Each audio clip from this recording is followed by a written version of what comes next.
18 horas. Notícias de Manaus, Amazonas, Brasil e do mundo. Agora na Mix. Legal, 6 horas, 2 minutos em Manaus. Boa noite pra você em 100,7. Você na sintonia certa no melhor Mix do Brasil. Boa noite, Cid Soares. Boa noite, Carlão. Boa noite a todos que nos ouvem. Vamos juntos a partir de agora até as 19 com mais um 18 horas. Mix.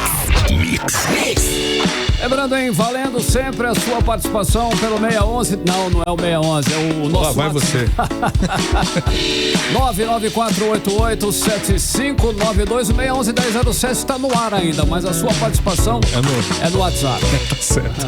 Olha, nós queremos saber realmente sua opinião, o que você está achando aqui do programa, quais são as reportagens mais relevantes, enfim, dá sua opinião. Se quiser pode mandar áudio ou vídeo pra gente também.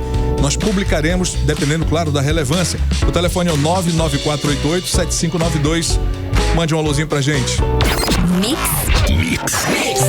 Legal, conferindo os destaques do programa 18 horas de hoje. Operação da Polícia Federal tem como alvo os irmãos que falsificavam documentos para fraudar a Previdência aqui em Manaus. Apenas 255 das mulheres dizem conhecer bem a Lei Maria da Penha. Estudantes da UFAM convocam ato contra a suspensão de bônus de 20% nas notas do Enem. E hoje você vai saber tudo dos bastidores da política amazonense com a nossa querida Cíntia Blink. Logo mais. Legal, mais uma vez, boa noite pra você em 100,7. Você sempre aí na sintonia no melhor Mix do Brasil. Vamos conferir os destaques e as notícias, o que tem de relevante nesta quinta-feira, 29 de fevereiro de 2024, 18 horas no ar. 18 horas. Olha só, chegando o final de fevereiro, entramos amanhã no terceiro mês de 2024 já, hein? E fevereiro termina com mais uma operação da Polícia Federal, inclusive. Agora, contra a falsificação que fraudavam a Previdência Social. Falsificadores fraudando a Previdência Social, Cid Soares. Pois é, os alvos da operação foram 2 irmãos que fraudavam documentos pessoais, atestados e laudos médicos utilizados no esquema para fraudar a concessão de benefícios do INSS, como auxílio-doença e aposentadoria por invalidez. Olha só, em policiais federais cumpriram 2 mandados de busca e apreensão em locais estratégicos aqui em Manaus, aqui na capital, e nós estamos aqui com o repórter André Meirelles, que acompanhou mais essa situação aí na polícia, mais essa operação, e tem os detalhes pra gente abrindo 18 horas de hoje. André Meirelles, boa noite. Essa investigação aí começou em 2020 e está sendo resolvida agora, hein, André? Mais uma vez, boa noite. Muito boa noite, Cid, boa noite, Carlão, boa noite a você que nos acompanha ao vivo aqui na 100.7. Exatamente, Carlão, a investigação iniciou em 2020 a partir do relatório de inteligência previdenciária que foi gerado aí pela Polícia Federal e Coordenação de Inteligência Previdenciária com o auxílio do Núcleo de Inteligência do Ministério da Previdência Social, em que constavam benefícios inconsistentes. Foi a partir daí que começou toda essa operação, a investigação, e o objetivo das medidas cautelares de busca e apreensão é obter elementos que comprovem a prática dos crimes de estelionato previdenciário, falsificação e o uso de documentos falsos, né? Além de aprofundar a investigação sobre a participação de terceiros e outros. Então, tudo isso ainda falta ser investigados pela polícia, né? E segundo as investigações, até o momento, o que tem do resultado dessas investigações é que esses homens, esses 2 irmãos, eles conseguiram 16 benefícios do INSS, que soma tudo aí, dá um valor aí de R$200 mil. Isso usando documentos falsos, e o pior aí é que esses documentos, além de serem falsos, é em nome de pessoas fictícias, ou seja, pessoas que nem existem. Não foi tipo copiar um documento de alguém, não, é um documento mesmo de pessoas que não existem, nunca existiram. Então eles utilizavam aí para ter acesso a atestados e laudos médicos, e assim eles utilizavam para ter a concessão de benefícios do INSS, como auxílio-doença e também aposentadoria por invalidez. invalidez. Olha só, o que chama a atenção aí é que eles trabalharam assim, esses dois suspeitos aí trabalharam para conseguiram aí essa aposentadoria, né, essa invalidez por trabalho, e conseguiram R$200 mil, enquanto muitas pessoas que realmente precisam, né, não conseguem. É uma burocracia só, mas aí eles conseguiram. Inclusive, segundo as investigações, até um carro teria sido comprado com essa documentação, caracterizando aí a prática de estelionato, outro crime aí que está registrado aqui. Agora a gente vai ouvir a fala do delegado que conduz a operação Acta Fácil, é o Diego Barroso, que ele é delegado-chefe da Delegacia de Repressão de Crimes Previdenciários, né? E aí ele vai contar pra gente que hoje foram cumpridos aí 2 mandados de busca e apreensão nesse primeiro momento, né? Não temos ainda a prisão, os irmãos ainda não foram presos. Isso o delegado vai contar o porquê. Vamos conferir. Aposentadoria na utilização de documentos falsos, né?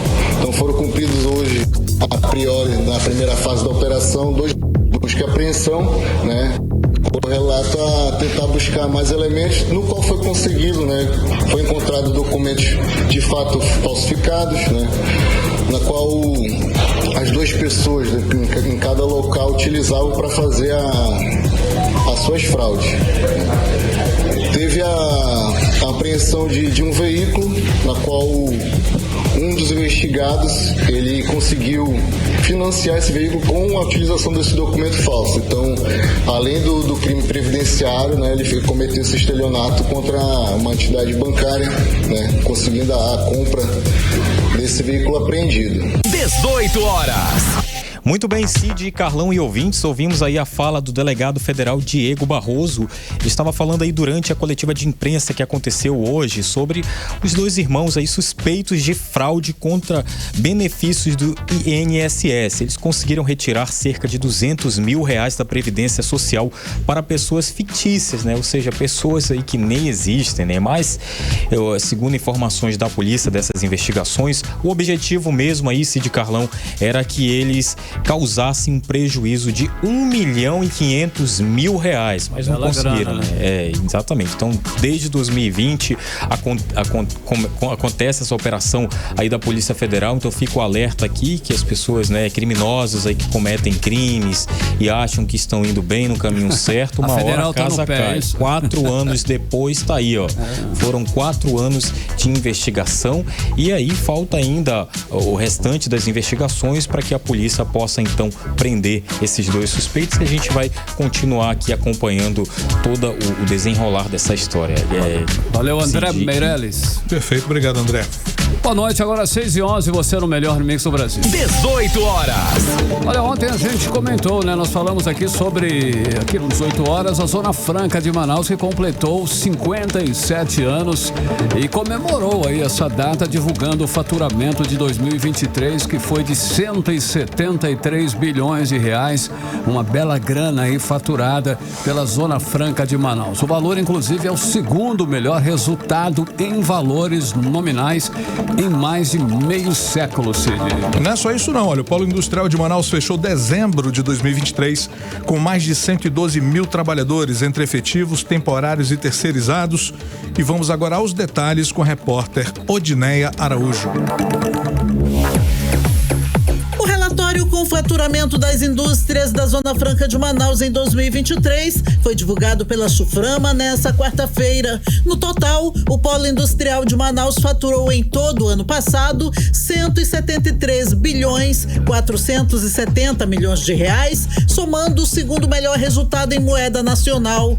Mas os números de 2023 caíram 2,51% em relação a 2022, quando o faturamento das indústrias do Amazonas ficou em quase 178 bilhões de reais, um valor recorde histórico.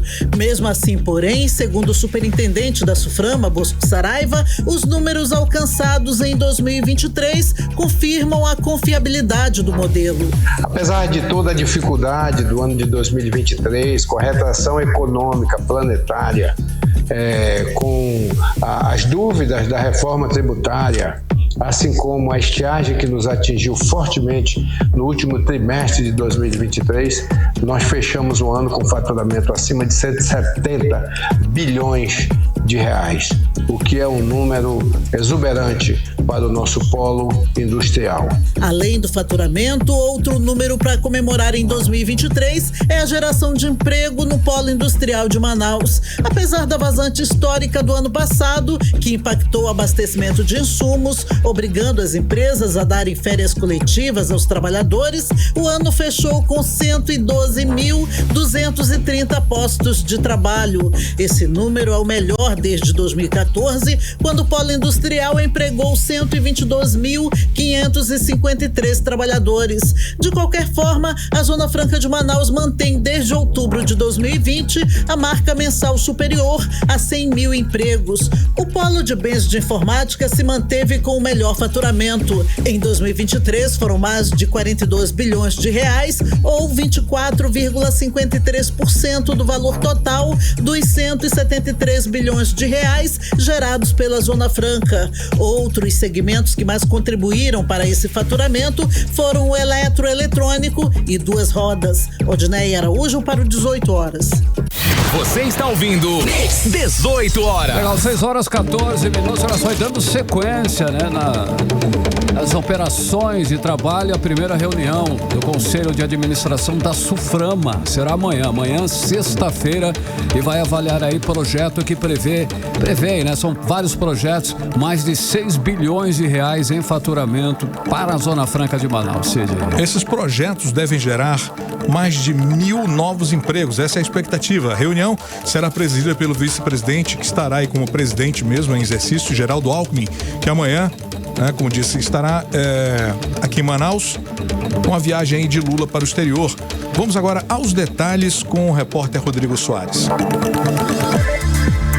A reunião de número 313 do Conselho de Administração da Suframa, a primeira de 2024, será presidida pelo vice-presidente e ministro do Desenvolvimento, Indústria, Comércio e Serviços, Geraldo Alckmin, que estará em Manaus como presidente da República em exercício devido à viagem do presidente Lula à Guiana. O encontro também contará com a participação do superintendente da Suframa, Bosco Saraiva, do ministro de Empreendedorismo e da empresa de pequeno porte, Márcio França, além de autoridades parlamentares, representantes de entidades de classe e governantes da área de atuação da Suframa, entre outros. Na pauta estão 33 projetos, sendo 15 de implantação, 13 projetos de diversificação e 5 de atualização. Os projetos são em diversas áreas, como termoplásticos, eletroeletrônicos, motocicleta e bicicleta elétricas, televisor com tela de cristal líquido, monitor de vídeo com tela de luminescência orgânica para uso em informática, microcomputador portátil, entre outros. Também estão incluídos produtos já consolidados no polo industrial de Manaus. De acordo com o superintendente da Suframa, Bosco Saraiva, os novos projetos aprovados vão potencializar ainda mais o setor da indústria no Amazonas. Serão aprovados 33 novos projetos industriais para serem implantados no polo industrial de Manaus, o que é um número muito bom. Dos quais, desses 33, 15 são novos projetos de implantação, são novas fábricas que estarão se instalando no polo industrial de Manaus. As demais são novas linhas, são diversificação de produtos já existentes e, portanto, com um investimento algo em torno de 1 bilhão e 200 milhões de reais e a geração de muito mais empregos para o nosso povo trabalhador do Amazonas e da Amazônia. A primeira reunião do Conselho de Administração da Suframa também tem um significado especial. Além de ser presidida pelo presidente da República em exercício, Geraldo Alckmin, ela marca o aniversário de 57 anos da Zona Franca de Manaus e da Suframa, celebrados oficialmente no dia 28 de fevereiro. Os 33 projetos industriais e de serviços, além do faturamento de mais de 6 bilhões de reais, também prevêem a geração de 1.084 novos empregos no polo industrial de Manaus. Rodrigo Soares para o 18 horas.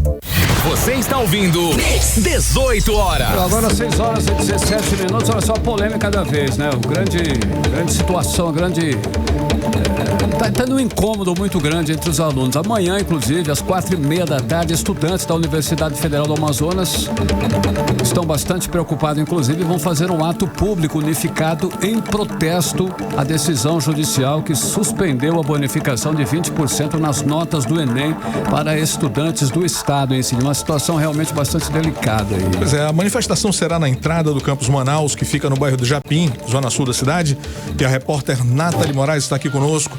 Tem os detalhes sobre isso. Boa noite, Nathalie. Essa manifestação foi convocada por onde? Sim. Pelas redes sociais, Cid. Boa noite pra você, boa noite, Carlão, boa noite, ouvintes do programa 18 horas.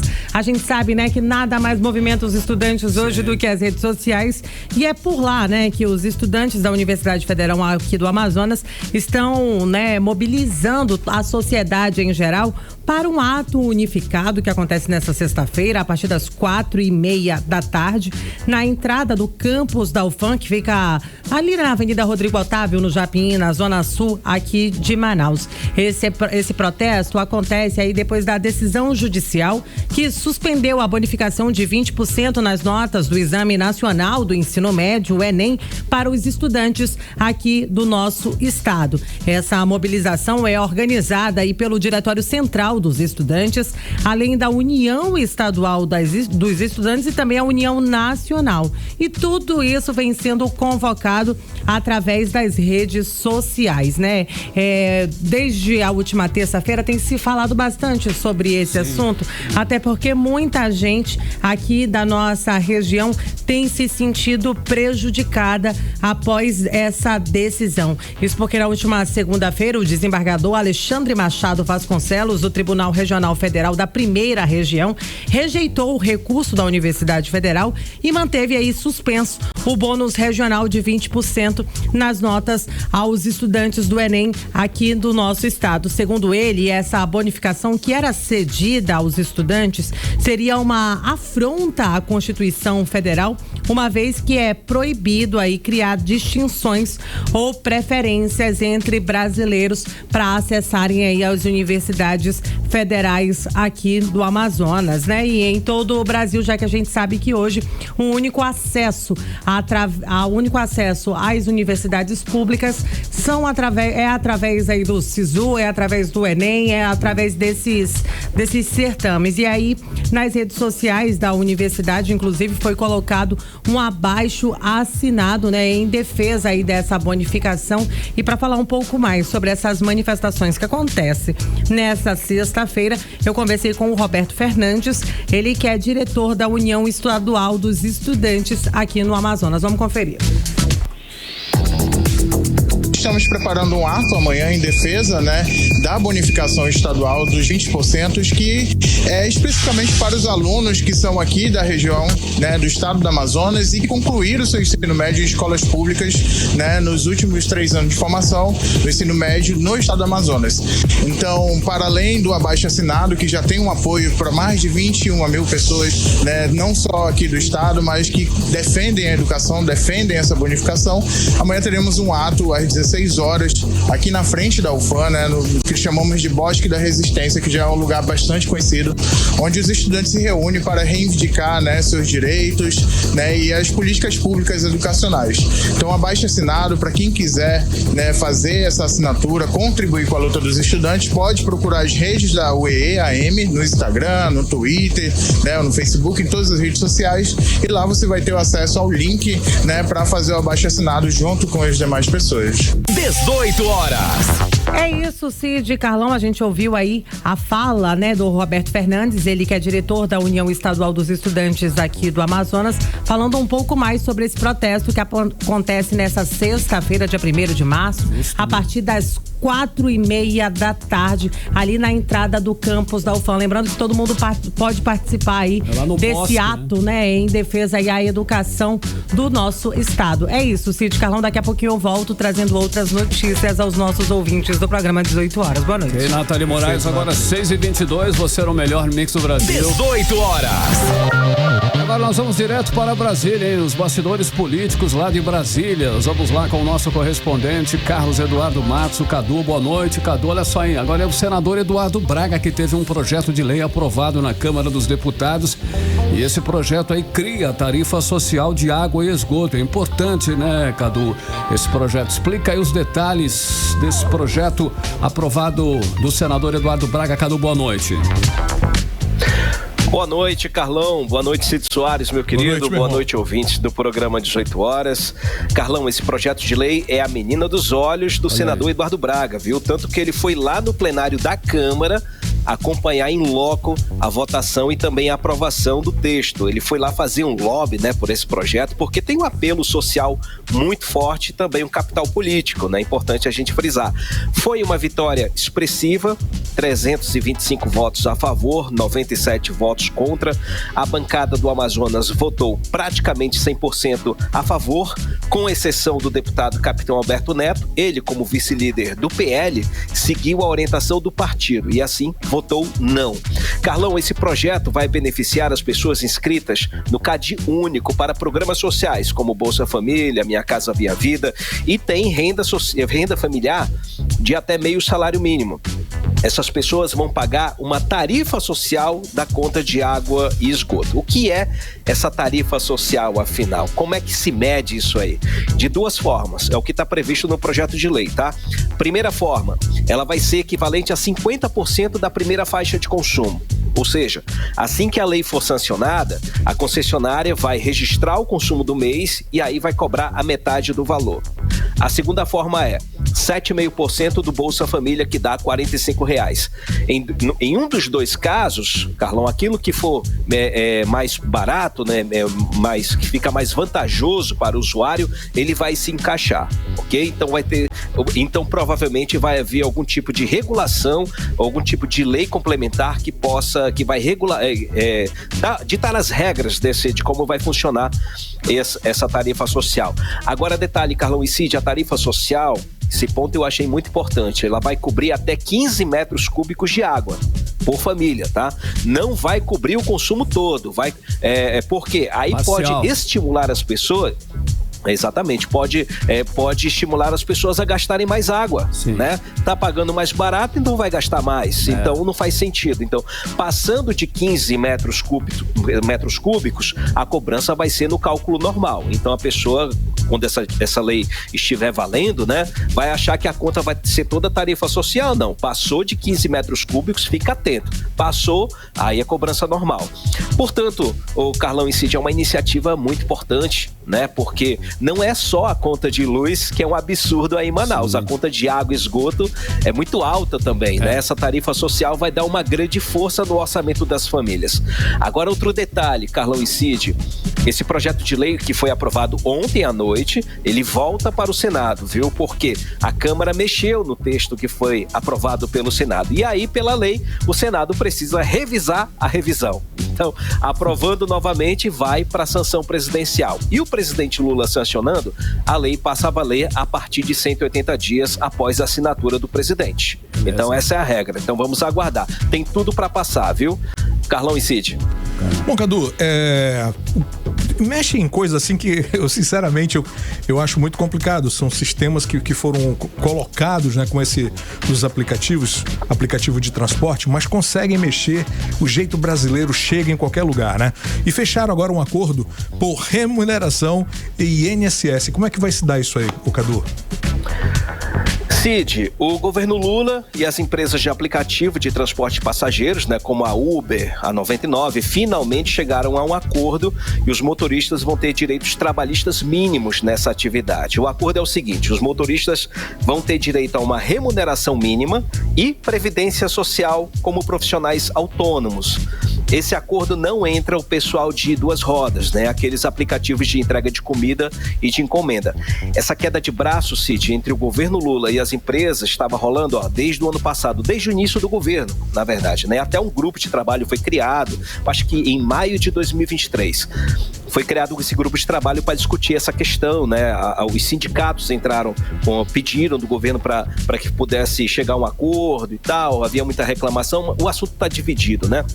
O governo chegou a cogitar carteira de trabalho, 13º salário, algumas vantagens, mas aí as propostas ficaram no meio do caminho. Então ficou apenas nesses 2 pontos, remuneração mínima e INSS. O que foi acordado, que foi fechado ontem via empresas de aplicativo e o Ministério do Trabalho, vai ser colocado no papel e transformado no projeto de lei que vai ser apresentado já na semana que vem ao Congresso Nacional. Cid, projeto de lei tem uma tramitação mais moderada, tem um regime de prioridade, né? Embora tenha um regime de prioridade, ele não tem um efeito imediato, como é a medida provisória. Então vai ter uma longa discussão, vai ter muito lobby das empresas para tentar impedir que essa matéria avance.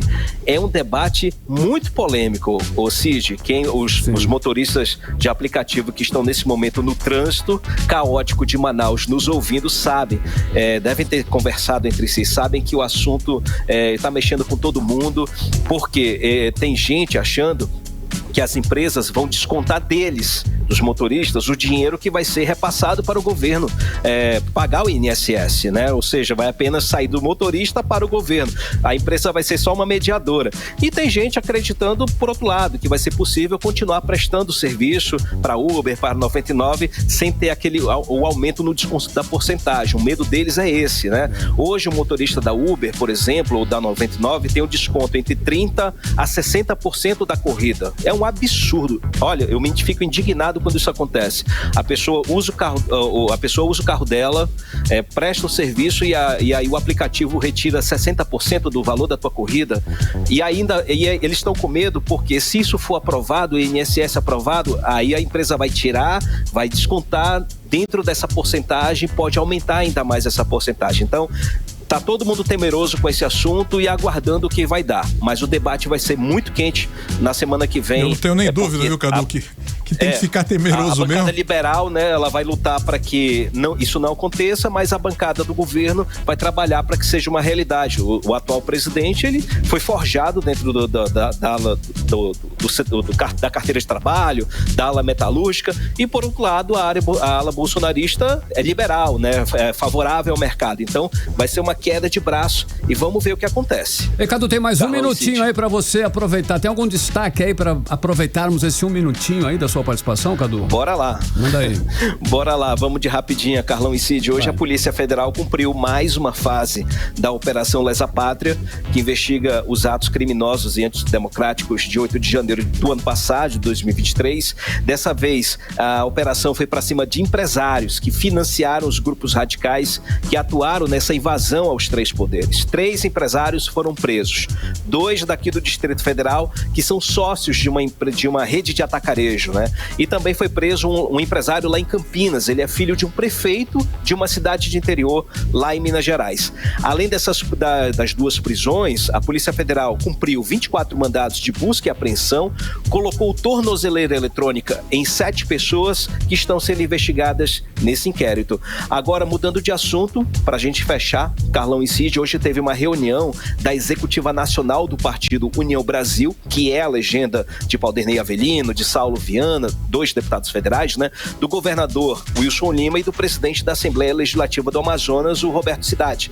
O atual presidente do partido, Luciano Bivar, foi destituído do cargo. No lugar dele, assumiu o advogado Antônio Rueda, que faz parte do grupo adversário do grupo de Bivar. Então, Paulderney, Roberto Cidade, Saulo Viana, Wilson Lima fazem parte do grupo de Antônio Rueda. Então essa mudança abre caminho, Carlão e Cid, para a criação de uma federação partidária entre o União Brasil e o Progressistas. Se isso acontecer, se esses 2 partidos se juntarem, essa federação vai resultar em uma super bancada na Câmara com 109 deputados. Olha aí. Volto com vocês, Carlão e Cid. Beleza, muito obrigado, Cadu. Querido. Uma boa noite.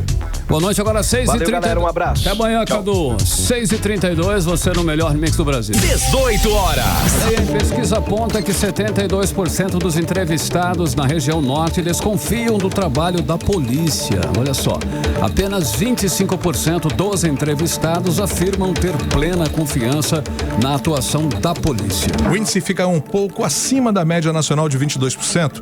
E o repórter André Meirelles tem mais detalhes sobre essa pesquisa. André. A pesquisa Superdata, realizada no final de 2023, mostra que 72% dos entrevistados na região norte do Brasil desconfiam do trabalho da polícia. O número é a soma daqueles que afirmam não confiar, com 17%, e 55% dos que dizem confiar pouco. A taxa fica um pouco acima da média nacional, que é de 70%. Na região norte, só 25% dos entrevistados afirmam ter plena confiança na atuação da polícia.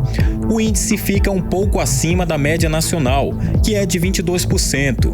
A pesquisa foi realizada pela empresa do Grupo Poder 360 Jornalismo com recursos próprios. Os dados foram coletados de 27 a 29 de janeiro deste ano através de ligações para celulares e telefones fixos. Foram 2.500 entrevistas em 229 municípios nas 27 unidades da federação. A margem de erro é de 2 pontos percentuais. O intervalo de confiança é de 95%. No Brasil, a segurança pública é garantida por diferentes forças policiais. Enquanto a Polícia Civil foca na investigação dos crimes já ocorridos, a Polícia Militar se dedica ao patrulhamento ostensivo e à preservação da ordem, como explica o Coronel Alexandre Afonso, especialista em segurança pública. Diferentemente do que a maioria das pessoas imaginam, a Polícia Militar não é uma polícia repressiva, é uma polícia preventiva. Ela deve agir para que o crime não aconteça. Por isso, suas viaturas são caracterizadas, os policiais estão uniformizados e ela faz rondas com o giroflex ligado, evitando que o criminoso atue na sua residência, pratique um assalto contra uma pessoa ou um homicídio. A Polícia Militar, ela também age repressivamente de forma imediata. Caso você ligue para o 190 e esteja acontecendo um delito na redondeza ou com você mesmo. Mas a ação repressiva e de investigação é da Polícia Civil. Já a Polícia Federal, com um escopo mais amplo de atuação, atua em crimes que transcendem as fronteiras dos estados e apresentam relevância nacional ou internacional.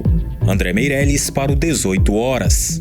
Você está ouvindo 18 horas. Agora são 6h35. Você no melhor Mix do Brasil. Olha só uma boa, hein? O prefeito Davi Almeida assinou hoje a ordem de serviço para início das obras de construção do novo viaduto na rua Rio Preto, que vai interligar as avenidas Efigênio Salles e Governador José Lindoso, que é a famosa e conhecida Avenida das Torres, entre as zonas leste e centro-sul da capital, Cid. Pois é, esse projeto aí do novo viaduto prevê um investimento de 58 milhões de reais, com recursos próprios da prefeitura, integrando um plano de ordenamento do fluxo nos principais corredores viários aqui da nossa cidade. O prefeito informou que a obra tem previsão inicial para ser entregue em 1 ano e 6 meses, mas disse que já pediu para que esse prazo seja encurtado para que o viaduto seja entregue ainda este ano. Mix. Agora 6h35, continue aí 100,7, 18 horas no ar. Daqui a pouquinho você vai saber aí que influenciadores envolvidos com rifas ilegais vão ser julgados amanhã aqui em Manaus. Esse é o nosso assunto em instantes, já aqui no 18 horas. 18 horas. E agora conferindo previsão do tempo e temperatura. Cid Soares, amanhã, sexta-feira. O que vai acontecer? Chovendo, com certeza, né? Chuva aqui em Manaus, mês de março, mês das chuvas, não é isso? Previsão do tempo, Cid Soares. Previsão do tempo. Eu queria mudar um pouco a tua fala, mas não dá. Não dá, Mês de março, mês de chuva. Amanhã nós teremos sol com muitas nuvens durante o dia, períodos de nublado com chuva a qualquer hora. Portanto, a nossa temperatura vai ficar entre 25 na mínima, 25 graus, e máxima de 31. Temperatura um pouquinho menor, né? Mais tranquila, mais suave. A possibilidade de chuva é de 25 milímetros de água aí, amigo. 90% é a probabilidade, então não tem jeito, não vamos fugir disso. A umidade relativa do ar, na mínima em 70% e a máxima de 98%. Olha, o Rio Negro subiu mais 3 centímetros, continua subindo, hein? Isso de ontem para hoje, elevando agora a marca no Porto de Manaus para 22 metros e 22 centímetros acima do nível do mar. Para 6h37, o Ministério da Saúde convocou o Amazonas para o dia D contra a dengue, que está realmente um caso sério em todo o Brasil. A mobilização nacional acontece neste sábado e contará com ações de prevenção e eliminação dos focos do mosquito Aedes aegypti, Cid. Uma situação bastante delicada essa da dengue, Cid. O tema do dia D será 10 minutos contra a dengue. Segundo o órgão federal, o controle da dengue e do mosquito estão entre os maiores desafios da saúde pública no Brasil e no mundo. Lembra que na França e em alguns lugares da Itália, ele já não tinha mais dengue, voltou. O negócio está sério. A ministra da Saúde, Anísia Trindade, reforça a mobilização em todo o país. O aumento no número de casos de dengue nesse período de 2024 não era, inclusive, esperado, considerando aí as tendências históricas que indicam o pico das epidemias entre março e abril, afirma o Ministério da Saúde. 6h38, você no melhor Mix do Brasil. Olha, auxiliares de serviços gerais das escolas públicas do Amazonas estão há 4 meses sem receber seus salários. Que situação! Com isso, os próprios alunos da rede estadual de ensino estão sendo obrigados a limpar as unidades de ensino que estão em total situação de abandono pela Secretaria Estadual de Educação, e alguém tem que pôr a mão na massa, Cid Soares, porque você não pode ficar no meio da sujeira da bagunça, não é isso? Não tenha dúvida nenhuma, né? Essa denúncia foi apresentada hoje na tribuna da assessoria legislativa aqui do Amazonas, e a repórter Nathalie Moraes acompanhou a sessão e traz os detalhes da denúncia. Nathalie, bem-vinda mais uma vez. E como é que funcionou tudo isso aí? O que foi que aconteceu de fato? Matéria, Cid Soares. Nathalie Moraes. Vamos lá. A denúncia foi apresentada na tribuna da Assembleia Legislativa pelo deputado estadual Wilker Barreto. Para quem nos acompanha também pelas redes sociais, vai poder assistir o vídeo que foi apresentado na ALEAM. A denúncia mostra que os alunos das escolas da rede pública de ensino aqui no estado estão realizando a limpeza das escolas em horário de aula. Os alunos tudo limpando o colégio, que não tem mais zelador, não tem pagamento. Eles estão estudando, estão limpando. Esses estudantes são da Escola Estadual Professor Roberto dos Santos Vieira, que fica localizada no bairro Nova Cidade, na zona norte aqui da capital. Aproximadamente 900 auxiliares de serviços gerais terceirizados que atuam na rede pública estadual de ensino estão com seus pagamentos em atraso e com os serviços suspensos. Essas pessoas são funcionários contratados da Porto Serviços Profissionais Construção e Manutenção Limitada, que presta serviços de limpeza nas escolas públicas aqui do estado. Essa situação foi denunciada em tribuna pelo deputado estadual Wilker Barreto. Ele voltou, inclusive, a cobrar uma resposta da SEDUC. Esse é o início do ano letivo do governo do estado do Amazonas, na educação. Deputado Jorge, a Assembleia já mediou, eles estiveram aqui, o deputado líder ligou, eu liguei, cobramos da SEDUC um posicionamento. A SEDUC fala: deputado, nós estamos esperando a dotação orçamentária da Cefaz. O ano está começando agora, deputado Jorge. Como é que não tem dinheiro? Como é que não tem orçamento? Já seria um absurdo eles estarem com meses de 2023 em atraso. Nós estamos iniciando amanhã, março, e nem pagaram janeiro e fevereiro. Esses alunos estão limpando as escolas no horário de expediente de aula. Olha como é que está a situação. Essa escola é a Escola Estadual Roberto dos Santos Oliveira, lá no Nova Cidade. Certo? Nova Cidade. Essa empresa, deputado Péricles, é responsável por 74% de todas as escolas. Então, posso dizer que 74%, imagina, de 618 escolas, tira aí, vai dar mais de 400 e poucas escolas descobertas. O parlamentar afirmou que o assunto é grave e se até a segunda-feira a SEDUC não se posicionar com a Cefaz sobre o pagamento desses profissionais, os parlamentares devem iniciar uma inspeção nas escolas da rede estadual de ensino aqui do estado. Estado. Nathalie Moraes para o 18 horas. Você está ouvindo 18 horas. Olha, 6 horas e 41 minutos. O conselheiro do TCE suspende pregão milionário do governo do Amazonas para manutenção de escolas em todo o estado. Olha aí. Essa decisão atende representação da empresa Clean Serviços Limitada contra o Centro de Serviços Compartilhados do Estado e SEDUC por suspeita de irregularidades no pregão. Vamos aos detalhes com a repórter Odineia Araújo.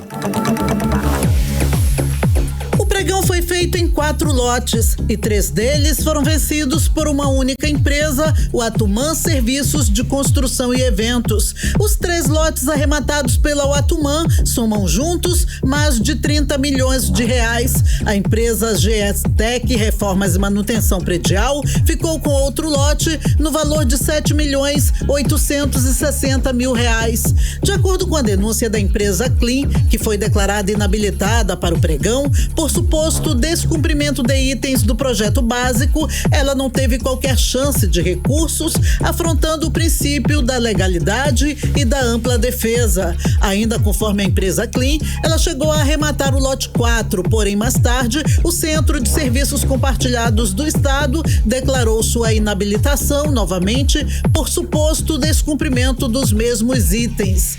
Em denúncia ao TCE, a Clean alegou ter havido vício de motivação, já que a decisão da comissão de licitação se limitou a aprovar o parecer que mantinha inalterada a decisão do pregoeiro que habilitou as empresas Atuman e GS Tech.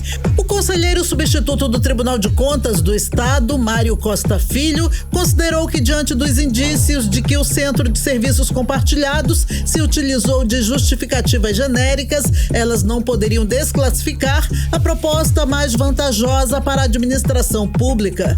O conselheiro cita ainda que a empresa Clean alega que cada contrato celebrado tem o potencial de causar prejuízos de aproximadamente 8.923.000 reais por ano, conforme a diferença entre as propostas que apresentou e as que venceram o pregão. Devido à denúncia de indícios de atos praticados à revelia, o conselheiro decidiu suspender o pregão para a investigação. O Centro de Serviços Compartilhados do Estado não se pronunciou sobre o cancelamento do pregão até o fechamento da reportagem. Odineia Araújo para o 18 horas. Você está ouvindo 18 horas. 6 horas 44 minutos. Vamos agora conferir o trânsito em Manaus. Alguns detalhes aí das principais vias aqui da nossa capital. Trânsito. Olha, segundo o Instituto Municipal de Mobilidade Urbana, a Avenida Mário Ipiranga, com rotatória do Conjunto Eldorado, continua fluindo dentro da normalidade. E na Avenida João Batista, com a Rua Dona Balbina Cordeiro, o trânsito é moderado, sendo monitorado por agentes no local. Então podem ficar tranquilos e seguir em frente. Vamos embora. Mix. Olha, o grupo de influenciadores digitais de Manaus envolvidos no esquema de venda de rifas ilegais na internet, que foi febre, inclusive, em um período, vai passar por uma audiência de instrução e julgamento amanhã. E quem tem os detalhes aí sobre esse assunto é o repórter André Meirelles. Alô, André, tudo bem? E aí? O que está acontecendo aí com esses influenciadores aí envolvidos no esquema? Muito boa noite mais uma vez, Cid, Carlão e todos que nos acompanham. Isso mesmo, a Justiça do Amazonas marcou para amanhã a audiência de instrução com os influencers aí, conhecidos como Lucas Picolé, Isabelle Aurora, Enzo Felipe, o Mano Queixo, entre outros, porque esse grupo é investigado por participação em um esquema de rifas ilegais, isso aqui em Manaus. Segundo o Tribunal de Justiça aqui do Amazonas, a audiência de instrução vai ser realizada por videoconferência pela 4ª Vara Criminal. Os suspeitos foram denunciados pelo Ministério Público do Amazonas em setembro do ano passado por envolvimento nesse esquema aí de fraudes, né? Os sorteios eram realizados aí pela internet, então houve essa denúncia e aí eles foram identificados que houve fraude aí no sorteio dessas rifas, e então amanhã vai ter essa audiência de instrução. Outra informação que a gente traz aqui ainda sobre essa situação é sobre a influencer Isabelle Aurora. Ela foi intimada para prestar esclarecimentos à Justiça aqui do Amazonas por descumprimento de medida cautelar relacionada a uma ação por esquema de fraudes no sorteio de rifas em Manaus. Nessa situação aí, a influencer, ela tem o prazo de 5 dias a contar de segunda-feira para apresentar justificativa sobre o não comparecimento periódico em juízo, né? O que ela deveria fazer? Ela deve comparecer uma vez ao mês na Justiça para relatar as atividades até o fim da instrução processual, né? Em caso de descumprimento, a prisão preventiva pode ser decretada novamente, Cid Carlão. Beleza, André Meirelles. Agora 6h47, você no melhor mix do Brasil. 18 horas. Agora nós vamos falar da política local. Cíntia Blink, que hoje está em fone, né, Cíntia Blink? Os bastidores hoje vai ser via telefone. A Cíntia tá lá no foco, né? Como ficou aí, Cíntia, a história do prefeito Davi Almeida com o PL de Valdemar da Costa Neto, Alfredo Nascimento e o ex-presidente Jair Bolsonaro? Aquela situação que, inclusive, você já comentou ontem aqui, né, Cíntia? Boa noite. Boa noite, Carlão. Boa noite, Cid. Todo Boa mundo noite. está com a gente na 100.7. A situação está o quê? Nebulosa. Né? A gente tem até dia 6 para saber como é que vai ficar. Por quê? O que está rolando nos bastidores é que Valdemar da Costa Neto e Davi Almeida e Alfredo Nascimento decidiram o seguinte, que cabe ao prefeito Davi Almeida definir a vida dele. Ou ele vai para o PL e disputa com o PL, ou ele fica fora do PL. Ele não pode ter só o apoio, ele tem que sair do Avante e ir para o PL. Ao mesmo tempo, esse PL vem sem Bolsonaro, porque Bolsonaro deu a benção dele para a dupla deputado Capitão Alberto Neto e Coronel Menezes. Para Davi Almeida, ele já não vai fazer a mesma coisa. Então, a escolha dele vale a pena disputar a eleição num partido que é forte, que tem tempo de TV, que tem fundo partidário, mas não tem um elemento importantíssimo que é Jair Bolsonaro, que tem um capital político grande e ele não vai ter esse apoio? Lembrando que se ele aceita essa proposta do PL, de ir para o PL e indo para a sigla, ele perde os 2 senadores, Omar Aziz e Eduardo Braga, que hoje são aliados dele, mas que não faz sentido eles se unirem ao PL nem um pouco, né? Ele está decidindo entre esquerda e direita, mas uma direita sem Bolsonaro. É uma decisão bem importante, porque isso pode definir como é que ele vai se sair na eleição de 2024, se ele vai conseguir a reeleição ou não. Isso é um ponto que, com quem ele vai caminhar, define muita coisa. Então ele tem até dia 6 para dizer para onde ele vai. Cid, Carlão. Tá certo. Blink, quantos pré-candidatos a prefeito nós já temos definidos? Ou praticamente definidos, né? Qual é a situação agora? Olha, que tem assim o partido dizendo é isso aí, eu contei uns 5. Mas, por exemplo, essa situação do PL. Alberto Neto até outro dia, até ontem mesmo, talvez até hoje esteja dizendo que o PL apoia ele, mas ao mesmo tempo a gente tem um bastidor tão conturbado que é difícil colocar ele nesse cálculo. Mas vamos lá, nós temos Davi Almeida para a reeleição com PL ou sem PL, mas naturalmente ele é um candidato. A Mamandel com Cidadania, que já fez lançamento da pré-candidatura dele, né? Então é um nome que a gente pode afirmar. Roberto Cidade é um nome que, apesar dele não ter feito o lançamento da pré-candidatura dele, ele se comporta como um candidato, como um pré-candidato nas redes sociais e tudo isso. E dia 9, era dia 6, mas passou para o dia 9, ele vai assumir a presidência municipal do União Brasil e todo mundo espera que esse evento venha junto, aí venha um brinde de pré-candidatura. Nós temos também Maria do Carmo, do Novo, que desde o ano passado fala que ela é a candidata, e Tuiuca, Israel Tuiuca, do PDT, também tem o apoio. Sim. E dá para consolidar aí esses nomes. É isso? É isso. Gente, olha só, o Caio André, que é o presidente da Câmara Municipal de Manaus, ele está pedindo harmonia e respeito entre os vereadores, né? Tá tendo um clima lá, né, Cíntia Blink? Exatamente. Lembra aquele clima que nós vimos no Tribunal de Contas, quando rolou aquele bom dia um pouco estranho? É o que está acontecendo violência na Câmara de Municipal gênero de Manaus. Né? Violência política de gênero. Acontece que a vereadora, para quem não acompanhou durante a semana, ela estava na tribuna, foi fazer uma denúncia contra a gestão do prefeito Davi Almeida, e os vereadores líderes da prefeitura, né, do prefeito, enfim, eles foram defender, mas acontece que para muitas pessoas eles exageraram, não permitiram que ela falasse, botavam o dedo em riste, apontando para ela, e isso pegou bastante mal, foi assunto até na Assembleia, e o presidente da casa, vereador Caio André, se posicionou dizendo que isso não pode ser aceito, que esse tipo de episódio não pode se repetir na Câmara e que eles têm mecanismos para evitar que isso aconteça. Então, ele se posicionou aí e defendeu a professora Jaqueline. Era isso. Posso voltar amanhã? Beleza, pode, não amanhã. deve. Então, estou de volta amanhã. Valeu, com você para trazer mais noite, informação. Blink. Valeu, boa Tchau. noite, Cíntia Blink, 6h52, você no Melhor Mix do Brasil. 18 horas. Olha só, e atenção para esse dado que é importante. Apenas 2 em cada 10 mulheres no Brasil se sentem bem informadas, olha só, em relação à Lei Maria da Penha, tão comentada, né? A Lei Maria da Penha está tendo essa dificuldade aí de entendimento, que criou mecanismos para coibir e prevenir, inclusive, a violência doméstica e familiar contra a mulher, Cid. Pois é, o Amazonas tem o maior índice de mulheres que dizem conhecer menos a Lei Maria da Penha. A repórter Nathalie Moraes tem detalhes dessa pesquisa. Sem conhecer, fica bem mais difícil de denunciar, não é isso, Nathalie? Exatamente, Cid, Carlão, mais uma vez boa noite para vocês dois, boa noite aos nossos ouvintes.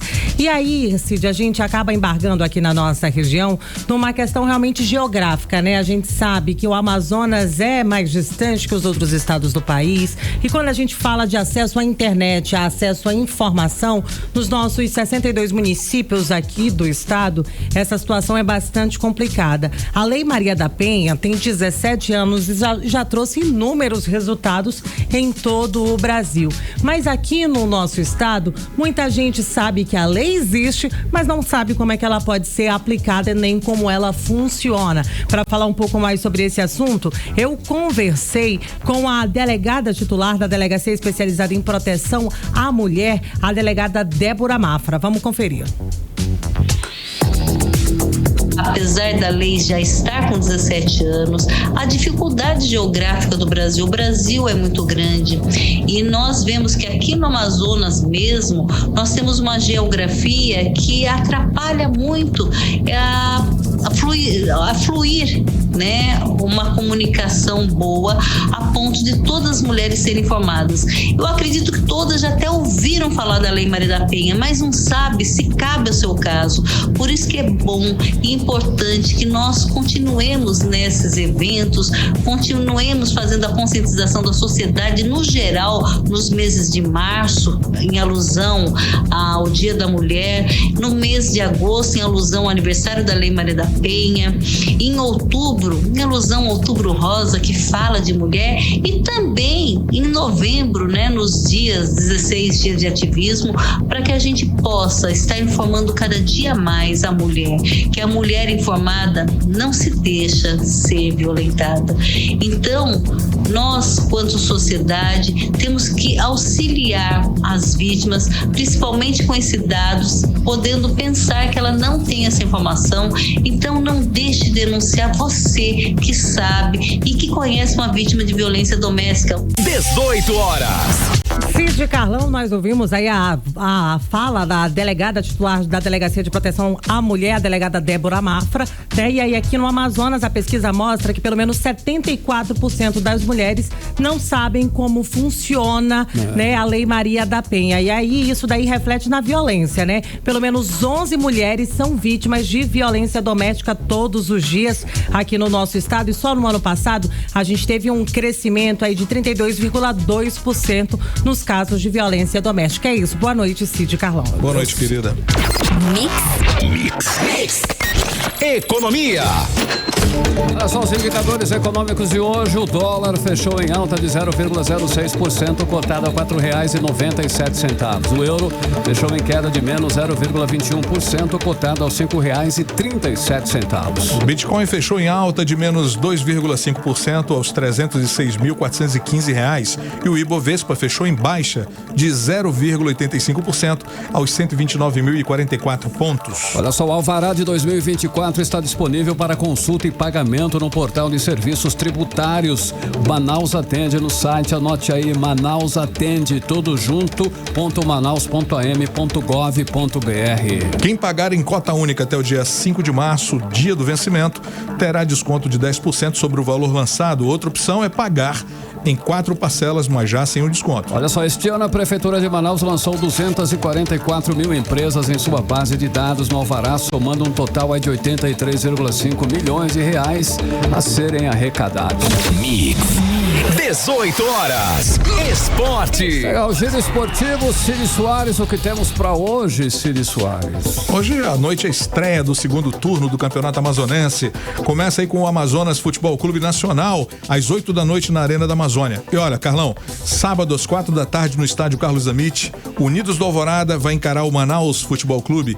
E no domingo, às 4 da tarde, no estádio Ismael Benigno, a Colina, São Raimundo encara o Parintins. Também no domingo, mesmo horário, 4 da tarde, no estádio Carlos Amit, o Manauara pega o Princesa dos Solimões. E o Tocantinópolis venceu o Manauara. E avança aí para a segunda fase da Copa Verde. Fiquei muito triste com essa notícia. Everson Bilal e Igor marcaram os gols de classificação e essa foi a terceira eliminação do Manauara neste início de temporada. Na segunda fase, o Tocantinópolis enfrenta o Manaus aqui no Amazonas e em data e horário a ser definidos ainda. E ontem o Botafogo viveu aí uma noite de sonhos, né? O pessoal da Estrela Solitária, todo mundo feliz da vida, né? Nessa segunda fase da Conmebol Libertadores, quando o time goleou o Aurora por 6-0, sendo 4 gols de Júnior Santos, um do Tiquinho Soares e outro de Savarino. O que se viu ali em campo, né, foi um time elétrico e focado na partida. Os 11 jogadores escalados por Fábio Matias entraram dispostos a não dar brecha para qualquer possibilidade de escapar essa vitória e espantar de vez a zebra. A mudança de ares, depois de semanas de protestos, demissão de treinador e muita cobrança dos torcedores, era clara, né, com o time aí em campo. Mas foi uma atuação realmente muito leve ontem e o resultado foi reflexo disso. E olha, o comitê disciplinar da Federação Saudita de Futebol suspendeu Cristiano Ronaldo. Vinha rolando um debate aí sobre um gesto obsceno que ele fez no último domingo e em resposta às provocações dos torcedores do Al-Shabaab. O lance é que o Al-Nassr venceu essa partida por 3-2 e de acordo com o comunicado divulgado pelo jornal Arab News, o jogador português também foi multado em cerca de 2.500 euros, que dá algo em torno de 13.431 reais, e não estará presente no jogo desta quinta-feira contra o Al-Hazm. E além disso, né, os custos relacionados ao processo implicarão no pagamento de mais de 5.000 euros, além de tudo isso, ou seja, algo em torno de 26.862 reais. Carlão, era isso que tínhamos para hoje. Agora 6h59. Mix. Bem, partimos agora direto para o nosso editorial 18 horas. Carlão, segue daí. Editorial 18 horas.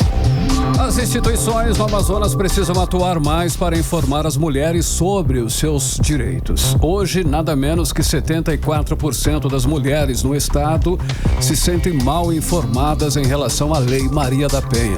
O estado está no topo da falta de informações sobre uma das mais importantes leis para a defesa das mulheres. Os dados são da Pesquisa Nacional de Violência contra a Mulher, do Observatório da Mulher contra a Violência e do Instituto do Senado Federal, inclusive.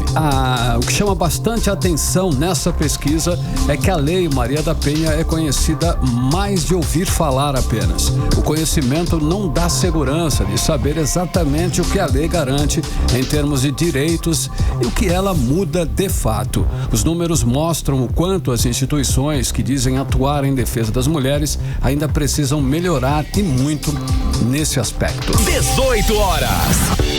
Hora 7 em ponto, Cid, boa noite, até amanhã. Boa noite a você que nos acompanha, né? Até amanhã. Você ouviu 18 horas. As notícias do Brasil e do mundo. De volta amanhã.